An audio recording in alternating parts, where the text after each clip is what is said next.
Today is Sunday, February 23rd, 2025. It is T minus maybe 28. I'm not sure. But anyways, today's video is going to talk about yesterday, Saturday, February 22nd, 2025, T minus 28 maybe. Or 27. I don't know. So we're sitting in a local park. I think it's 30, got up to 32. I don't think it's getting above 32 today, but it's up to 32. But the winds are probably 25 miles an hour, maybe 30, somewhere in there. So it's still pretty wintry. You can kind of see.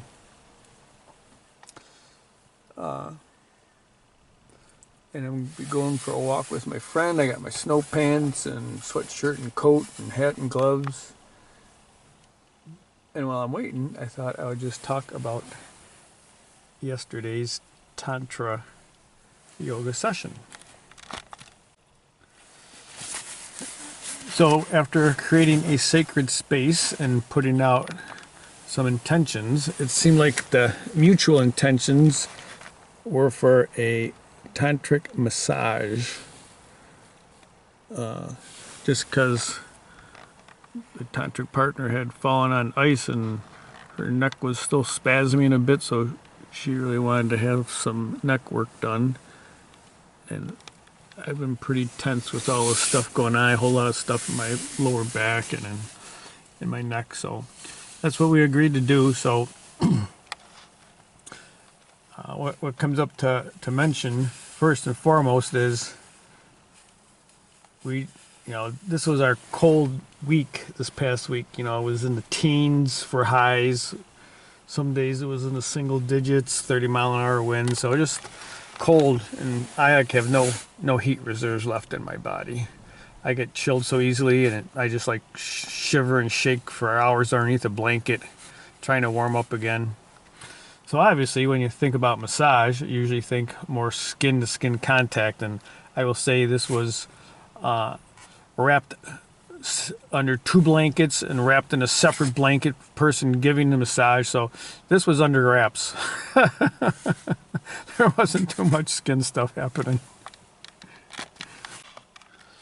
So, as I mentioned, I do like to do like an energy scan and then kind of follow where the energy goes with the intent that, it would be, therapeutic and useful for what was causing the neck issues for the tantra partner.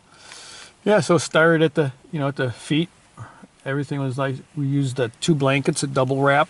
Well, an overlapping wrap, put one by the feet and, up past the waist, and start one at the head and down past the waist the other direction. So when you're moving, you're not pulling the blanket all the way from the head or from the feet, and some's exposed and cold. So we use a overlapping blanket technique. Yeah, so just started at the feet and worked up all the way to the shoulders and the neck and down the arms. So I really enjoy when I have that opportunity to just close my eyes and feel the energy and where it's flowing and calling, and just, using your hands, your elbows, your chin, your knees, your butt, whatever, just crawling all over wherever it's being called to move things. I really just enjoy being in that space. So that was very therapeutic for me to be giving the massage, and the partner just to be open to, here's where it hurts, do whatever you need, wherever you need to do it to make that part feel better. So just being in the flow, and you just take after 20 minutes of that, it's just like a different place to be. So I was very grateful for that. I will say we did swap then, because I did have a lot of lower back and neck and shoulder tension. So